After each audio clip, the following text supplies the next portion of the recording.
Okay.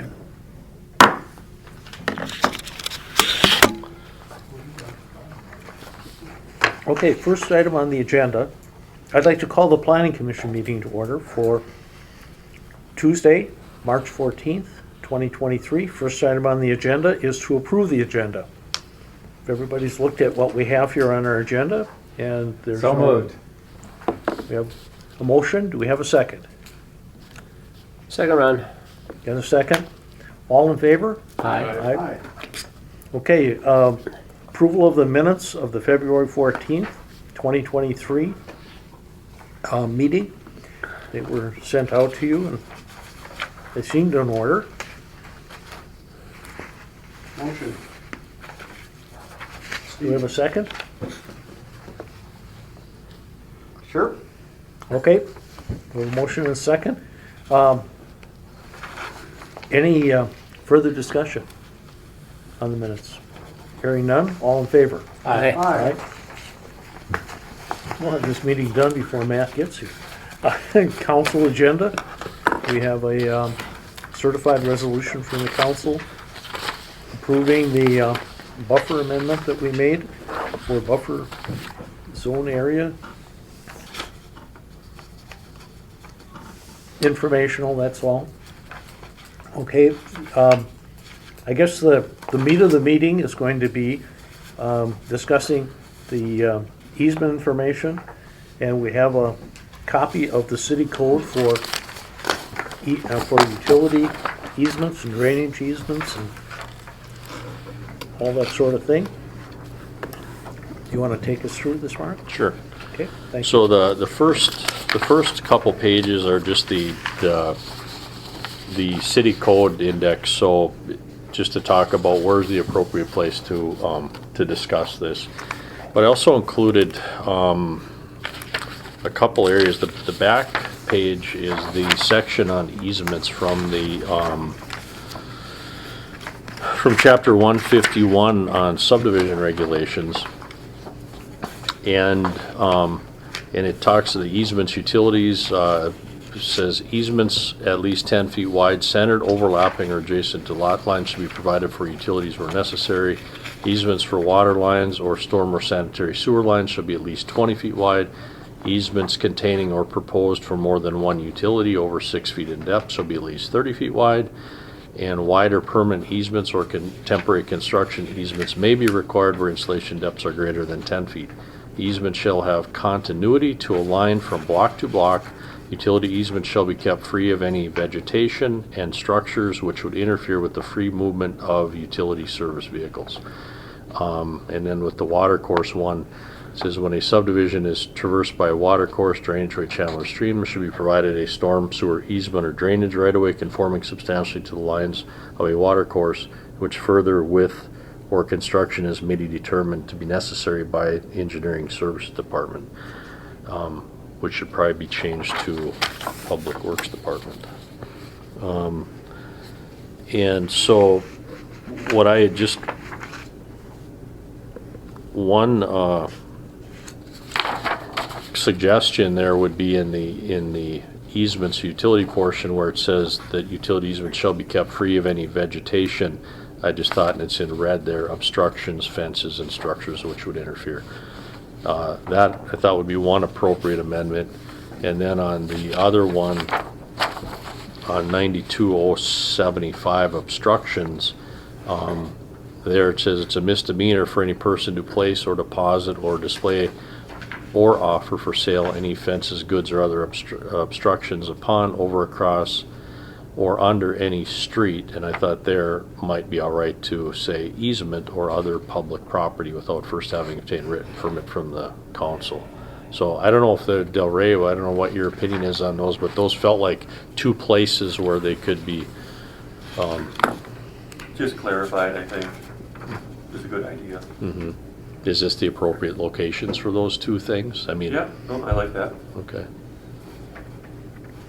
So this would cover obstructions would be things like portable pods or, storage things or Could be like, people putting a yard shed yeah. out there would be storing bikes, equipment, other type of stuff on there. So the idea is if there's a break in the utility and we need to get access to it, we don't want to be cleaning and removing stuff Right. in order to access it. Right.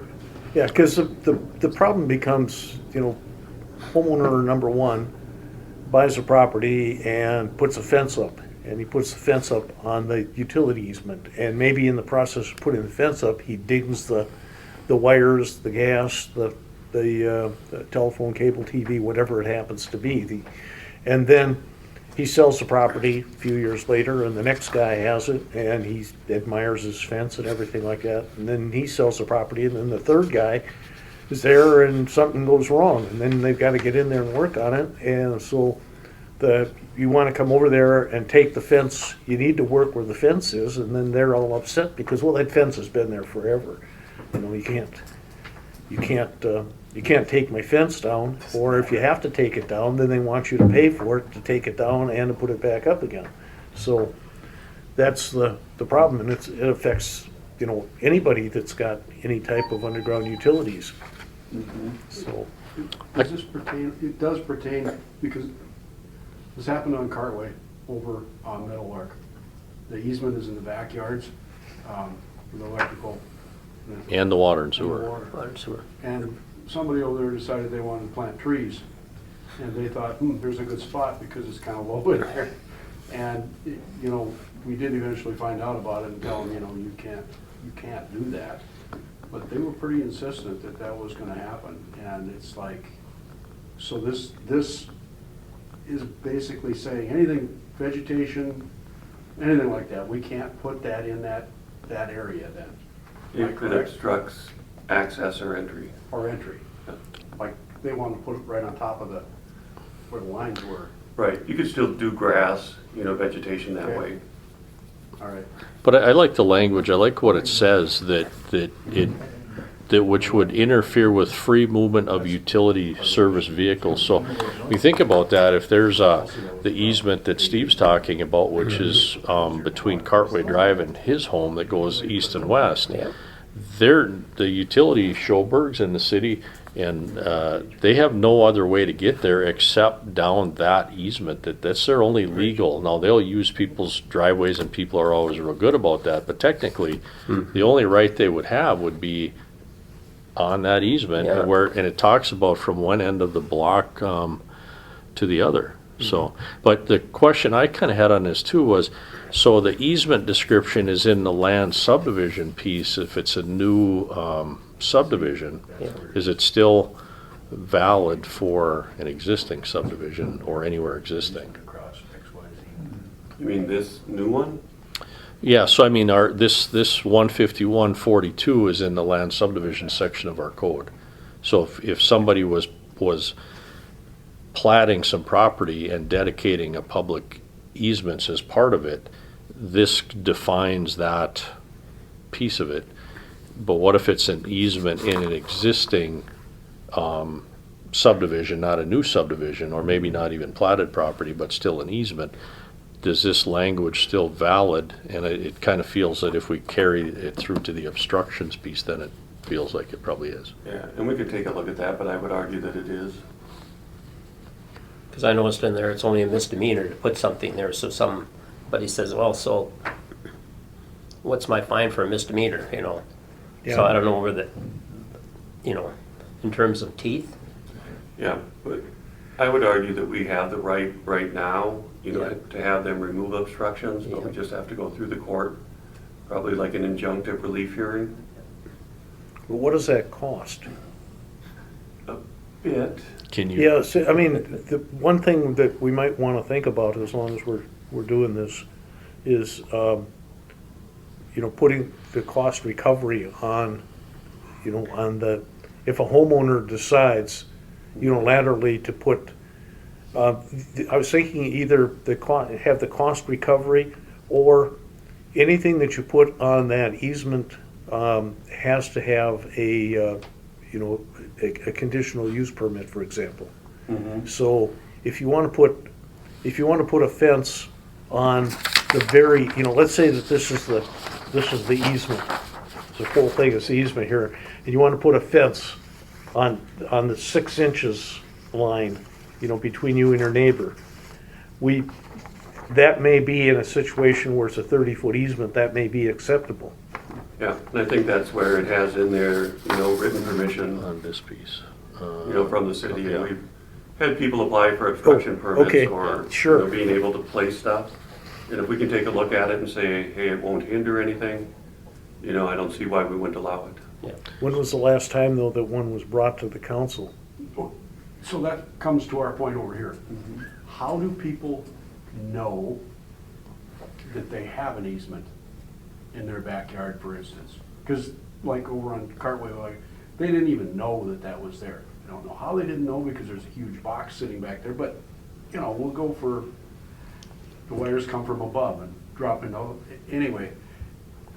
How do we tell them, hey, new property owner, you understand, you've got an easement here, and you can't put anything in that easement. You Well, can't. doesn't a fence require a building permit? No, not unless it's over 7 feet high. Okay, It used to be 6 and the state changed it to 7. okay. But if there's a locate, Public Works has a review process, or at least they did, that you go through all the locates and look for things like that, and then that's Yeah, that's your way to communicate. I mean, that's about all we've ever had, I guess. that's tough, though. Yeah. I mean, you get 1,500 locates in the summer and you got 2 fences. So, Well, that's why I know Mark has done the same thing, where I'd get all the Gopher State 1 calls to come across my desk. And then if somebody was putting in a fence, then I'd go out and look and talk to them and whatever. Right. Can still slip through the cracks, but at least you can take care of a majority of them. Yeah, Right. It's about the Okay. only means you have, really. Yeah. But going back to Steve's question, it'll either show on the plat that it's dedicated, Yeah. or if it's, an easement that we're putting in, typically we get, signed agreements, because otherwise we don't really have access. We have run into some where the utilities are in there, and for whatever reason, if people refuse to sign, or we didn't get a signature, as long as the utility's been there for at least 15 years, you have a prescriptive easement, just an easement by use, Okay. but they might not know about that. Lawn sheds, they used to be 120 square feet, they were exempt from permit. The state changed that to 200 square feet, so you could technically have a 10 by 20. And when people check, we always say, you don't need a permit for that, if it's small enough, but we still need to make sure it meets the setbacks, and we'll work with them on that. But that's something that they can have somebody deliver one on a weekend, and and then it happens, and then you find out about it. I remember there was one on Eastwood a couple of years ago, so I talked to the people and sent them a nice letter, and it took them a while to move it, but they eventually did. And you see those things, and then you try to deal with them. But if you don't need a permit, and it's just a lawn shed, and they're just going to set it on some cement blocks, there's no Gopher State or anything. So they might be Right. over one of your cables too. Why give examples? Why not just state structures or other obstructions? Because fences fall under structures, the vegetation is an obstruction. There's no examples, and then there's no assumptions on what is or isn't allowed. The structures, that's kind of the one sticking point, is that fences, they're not really defined as structures, because they're because of the setback piece, because there's no setback for a fence. And in our regulations, the setbacks refer to structures, so it's kind of, I don't know if it's been intentionally left out, but it's gray. Yeah, I think, sometimes people think of a structure as like having the 4 walls type of thing, and we talked about just putting fences in to clarify it. Okay. But you're right, you would assume that's a structure, but we've had some controversy with that lately too, so. Okay. yeah, I'm not trying to, advocate that we need to put building permits on everything that ever gets built anywhere. If somebody wants to till up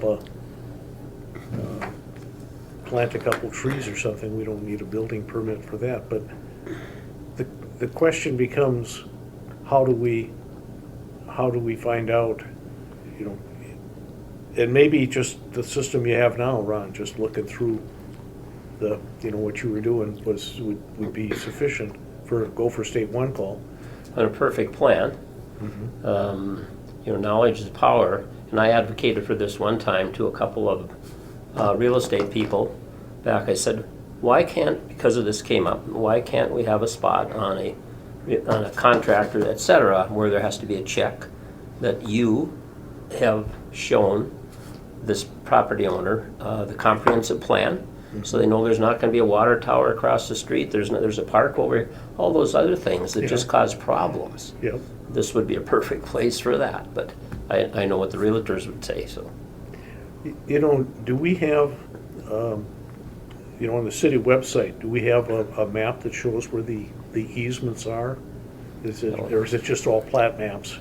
Prior to the 80s, probably, the easements were acquired afterwards. They weren't typically platted before that.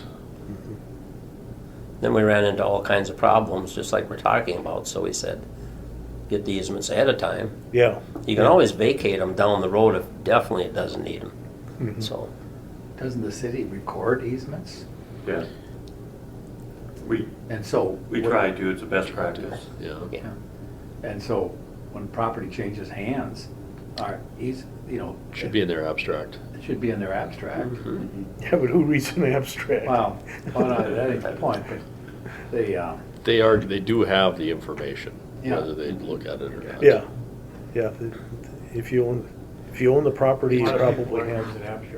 and then when Delray does the review of the abstract, he explains the easements to them. Yeah, if a person gets a title opinion, and that's assuming they're getting financing or they request a title opinion, it's not always required.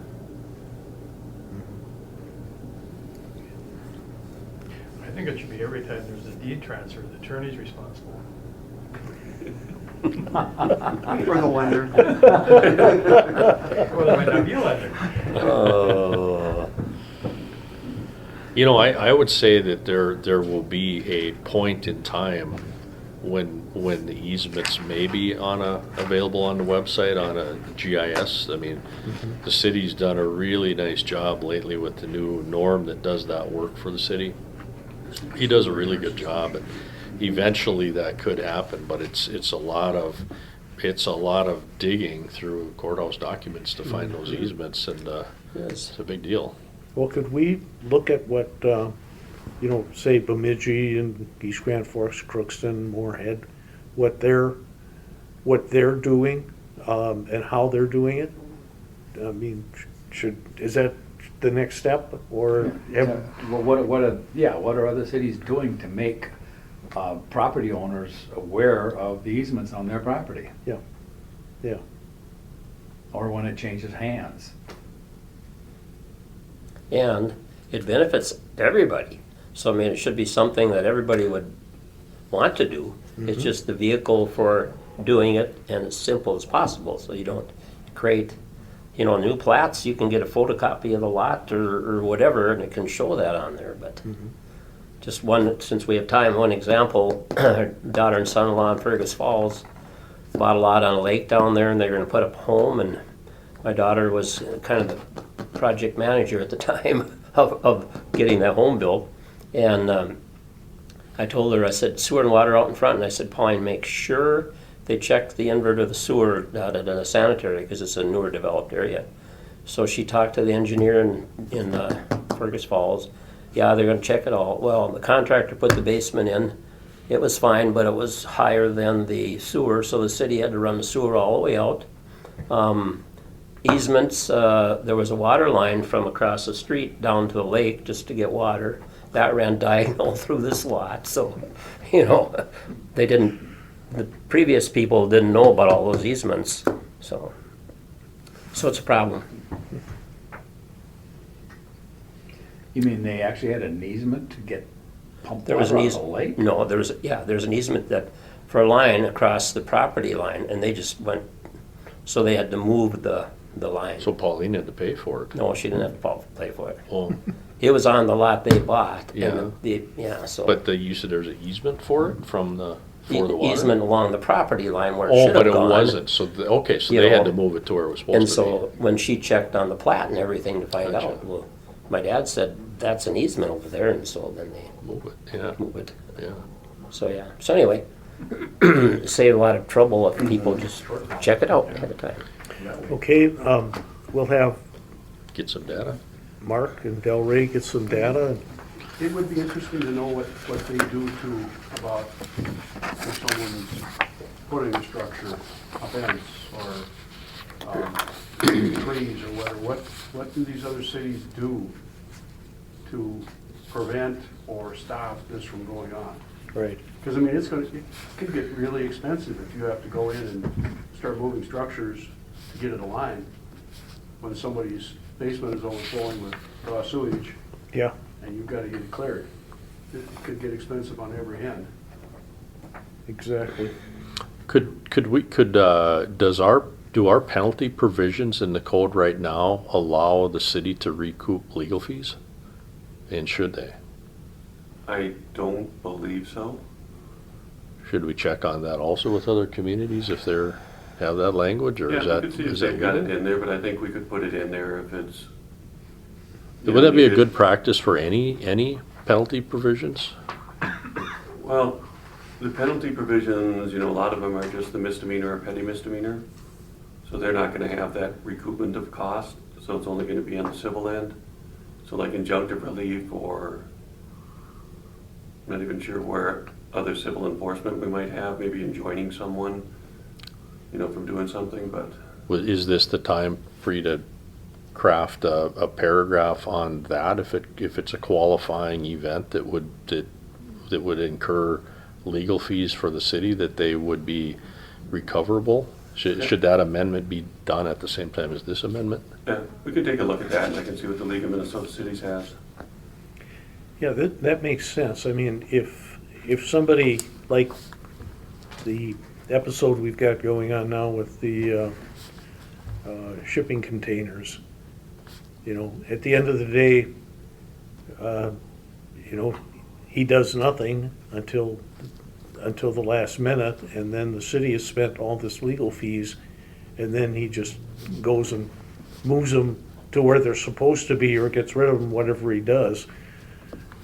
He would then pay a small, couple $100 fine or something like that, maybe at the end of the day.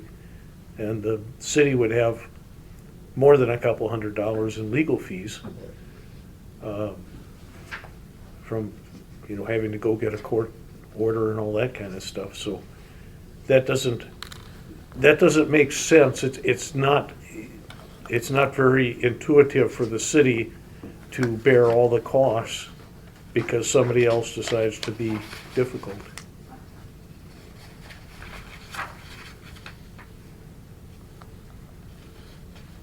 Well- I was gonna say, I can take a look at that and report back to Mark. That'd be wonderful. Make the fines big enough to get their attention. Well, I mean, there would be consequences to the actions.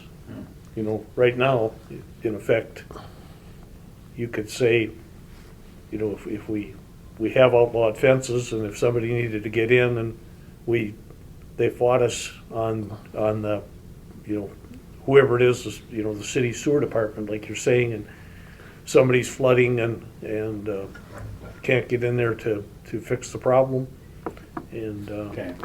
you've got thousands of dollars worth of damage to the homeowner that's suffering because somebody else won't let the city into the right of way to work. At that point, how do you meaningfully fine them? What did you say originally when we started this part of the conversation? You said behind a paragraph, just say, and costs, you're talking about legal costs. I thought you had mentioned, and I thought that was a good suggestion. When you first brought up the idea, I was just gonna look now and see where you. Well, just to recover, it was just to recover the legal costs involved So, in are those, Yeah, in a Owner city does action not against somebody who's pay, they have violated. taxes. yeah, I thought you'd after one of these paragraphs, so we didn't have to. You'd have to specifically designate by ordinance, you know, that if not paid, it becomes a judgment and can be targeted against the taxes. Probably have to do that, I would think. That's in 10 in general provisions, right, Delray? Yep, So so that would- 10.99. Yeah. That's not here, Not but here. it would be, Oh, it up would there. be in Yeah. that section, Yeah. yeah. Yeah.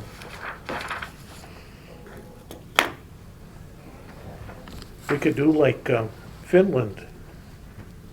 They set a provision up where if you are caught speeding, because so many people in Finland, the fines were so small that people didn't care.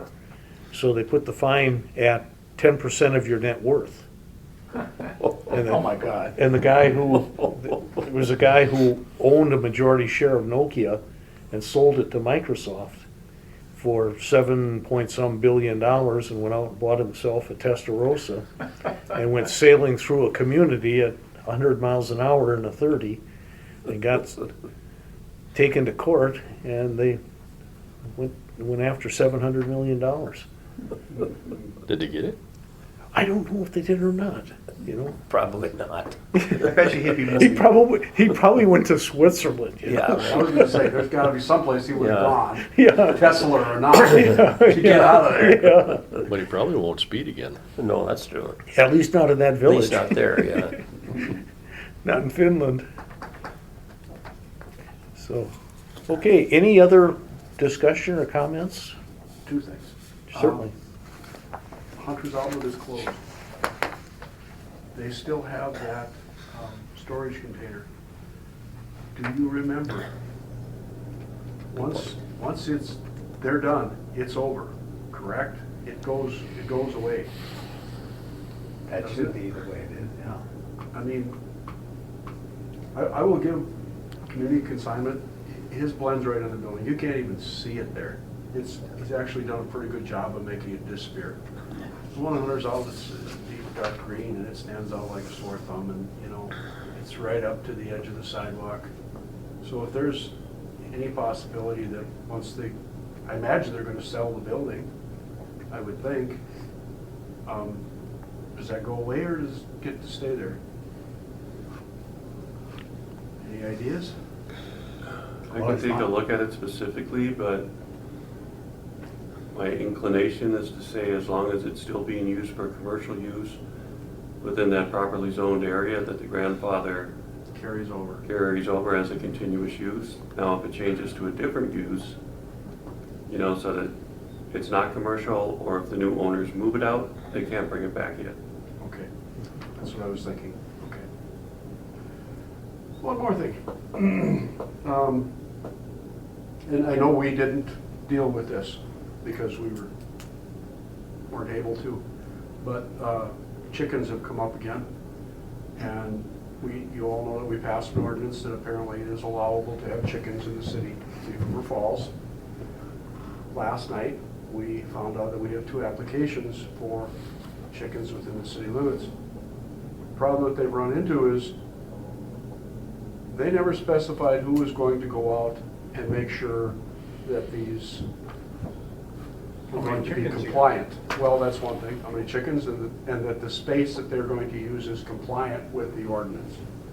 And I don't know, If I remember right, I think the ordinance says designated city representative.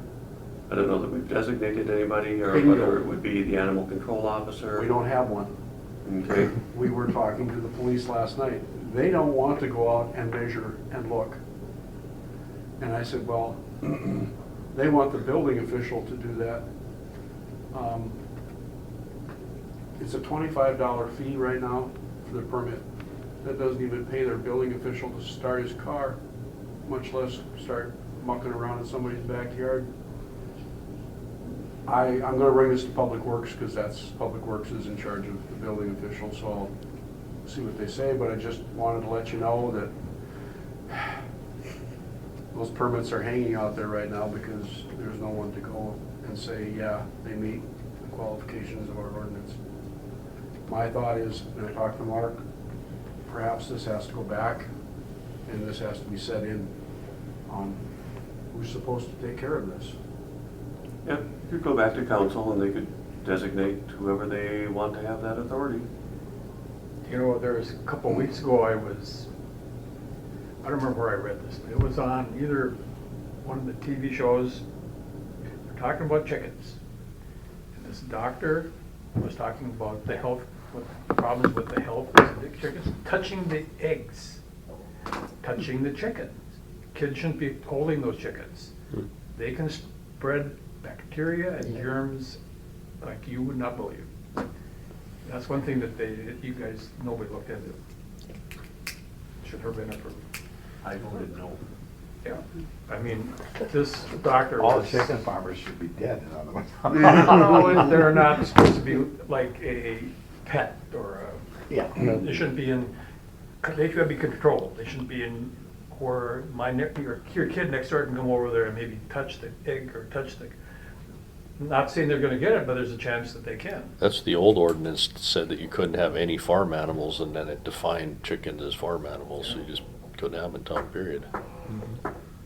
Could get worse now with bird flu. I just read the other day. You know, they're talking about maybe like the turkeys. They showed them where they're completely containing their operations and during certain times of the year, and then they're talking about maybe this flu is getting so bad that they're going to have to inoculate chickens and turkeys for bird flu. Another thing is, what happens if somebody does get sick? Yeah. Okay, it's your neighbor, the kid gets sick, goes over and touches your chicken or whatever. Do they go back and sue the city if they affirm because you allowed it? No. Good. Yeah, I don't know. As far as the compliance goes, are you expecting to inspect every single one of these? Or do you set the condition, get a commitment from the property owner to comply and inspect if there's potentially a complaint or something along those lines? Is it necessary to inspect every single one? What were all the key points, what were all the key points in the permit that you had to follow? Backyard, so many feet from side yard setbacks, certain height.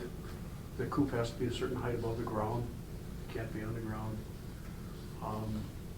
Those are the main points, and that's why they said they wanted someone to do a pre-check before they allow this to happen, is they want to make sure that it meets those parameters.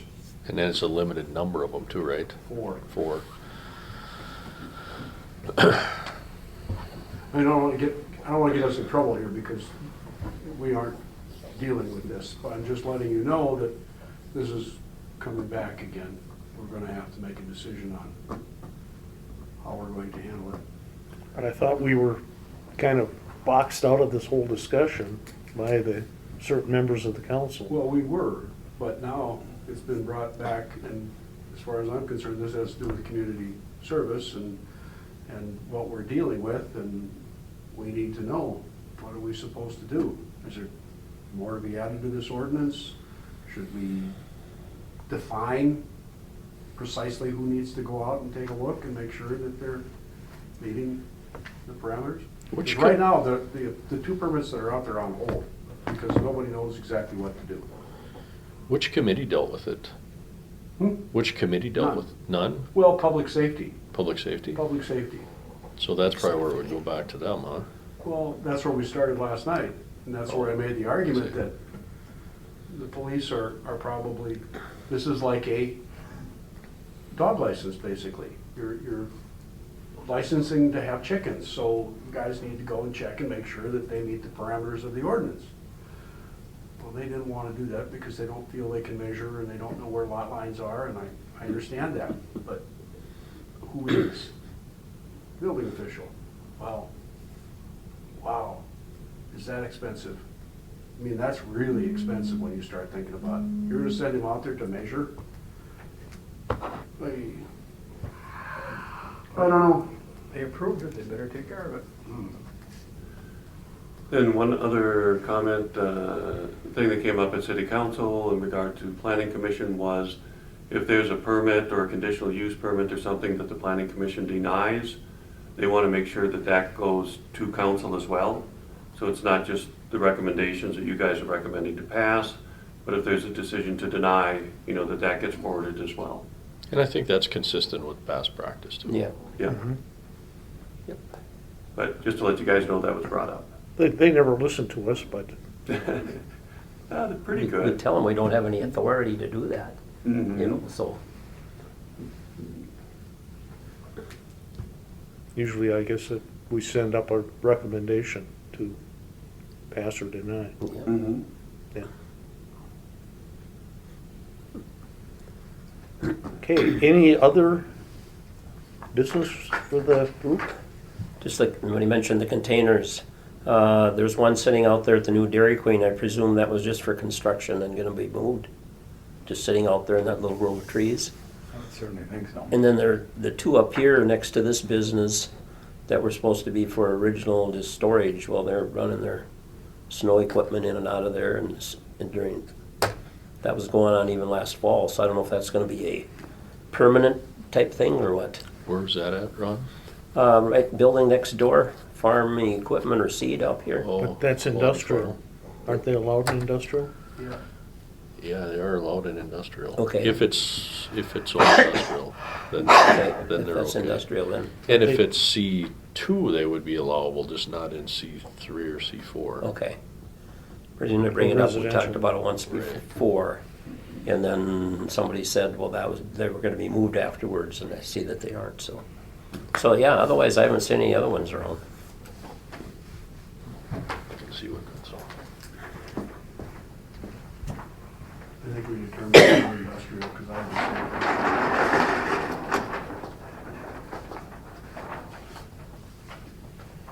That fellow over here that's in the White House along Davis there, they clean that up and 2 days later, he's got stuff back again, so. Yeah, they're hauling stuff back. It's industrial. But we Yeah. wanted to be able to have an enforcement order. We could just provide an affidavit that it's continuing and the court could just issue another cleanup order. She refused to do that, so she's requiring that we go through the due hearing process.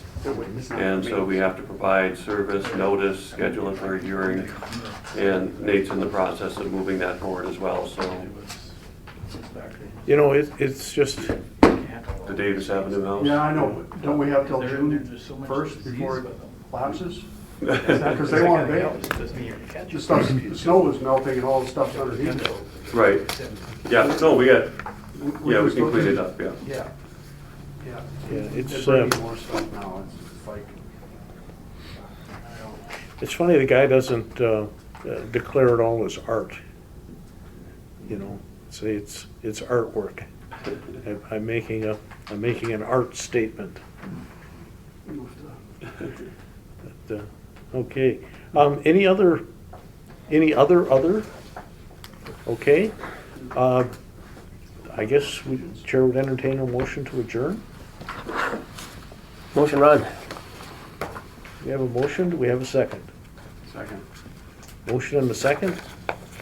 All in favor? Aye. Aye. Opposed? Motion carries. And we are done. No, man. Then what's for next month? Because you mentioned some of those other things that you wanted to talk about. Or when do they come in, or just general discussion as they come up, or what? Well,